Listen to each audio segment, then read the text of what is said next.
پر جس نے انسانیت کی کایا پلٹ دی۔ یہ ان دنوں کی بات ہے صدر علی وقار،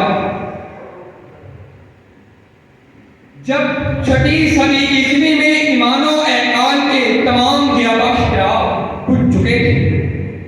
انسانیت کفر و شرک، فسق و فجور، معصیت و نافرمانی کی باد سموم کے ہاتھوں تباہی کا شکار تھی۔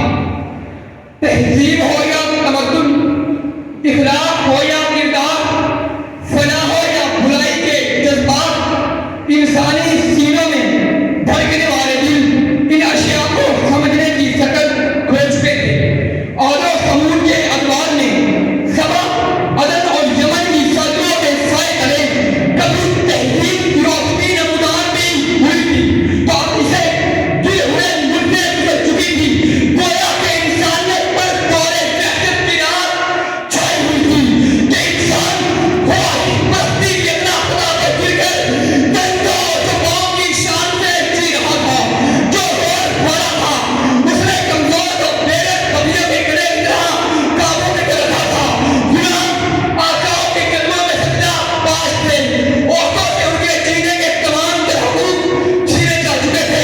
ان نامسائی اور دیگر وہ حالات میں رب العالمین نے رحمت للعالمین کو بلکہ ما انزل الیک من ربک فریضہ سونپ کر تاج نبوت سر پر سجا کر عالم انسانیت کو محسن کی حیثیت سے سرزمین عرب پر حملہ فکر رجل کا مبعوث فرمایا۔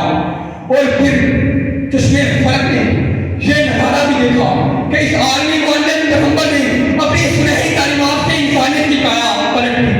صدر اعظم وقار بہت مہنگی پڑی تھی روشنی کی آرزو، شہیدوں کا خون بہتے آ گیا۔ صدر اعظم وقار انبیاء کے سوا کوئی عنصر تاریخ میں ایسا نہیں دکھائی دیتا جو انسان کو، پورے کے پورے انسان کو، اجتماعی انسان کو اندر سے بتا سکا ہو۔ اس معلم انسانیت کا اصل کارنامہ بھی یہ ہے کہ آپ کی دعوت نے پورے کے پورے اجتماعی انسان کو اندر سے بدل کے رکھا۔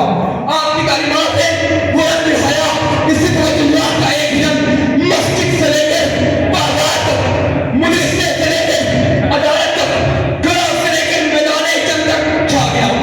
ذہن بدل گئے، اعلام کی وہ بدل گئی، نگاہ کا زاویہ بدل گیا، آداب و اخبار بدل گئے، رسوم و رواج بدل گئے، حقوق و فرائض کی تقسیمیں بدل گئی، حلال و حرام کے پیمانے بدل گئے، معیشت بدل گئی، سواد بدل گئے، تمدن کے ایک ایک ادارے اور ایک ایک شعبے کی کایا پلٹ گئی۔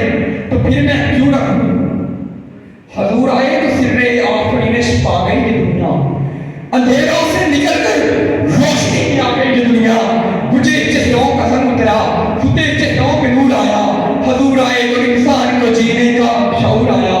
یہ زمین رکی ہوئی تھی، یہ فلک تھما ہوا تھا، جب چلے میرے مصطفیٰ تو جہاں نے چلنا سیکھا۔ یہ شب غم ہے مصطفیٰ کا، ادھر ڈھلے میرے مصطفیٰ تو جہاں نے چلنا سیکھا۔ صدر اعلی وقار اس پوری کی پوری تبدیلی میں جس کا دائرہ حضور تھا، ایک سرے سے لے کر دوسرے سرے تک خیر و فلاح کے سوا کچھ نہیں ملتا۔ کسی گوشے میں شر نہیں، کسی کونے میں فساد نہیں، کسی جانب بگاڑ نہیں، ہر طرف بلا ہی بناؤ، تعمیر ہی تعمیر، ابتدا ہی ابتدا۔ در حقیقت محسن انسانیت کے ہاتھوں انسانی زندگی کو نشاط خانیہ حاصل ہوئی، اور وہ انقلاب بابا ہوا جو آتے ہیں، امیر بن جاتے ہیں، ڈاکو آتے ہیں، سوراخ کے پیسے بن جاتے ہیں، گن گھر آتے ہیں، ہری اور مزارع بن جاتے ہیں، سود خور ہوتے ہیں، اتفاق کرنے والے بن جاتے ہیں، اللہ موجود مرتبہ سن کر شرف کی بلندیوں کو چھو لیتے ہیں۔ صدر اعلی وقار حضور صلی اللہ علیہ وآلہ وسلم نے ایک نظام حق عملات سے مطلع تحقیق کو روشن کر کے بین الاقوامی دور تاریخ کا افتتاح فرمایا۔ یہ اتنا بڑا کارنامہ ہے، اس کی مثال تاریخ میں کسی دوسری جگہ نہیں مل سکتی۔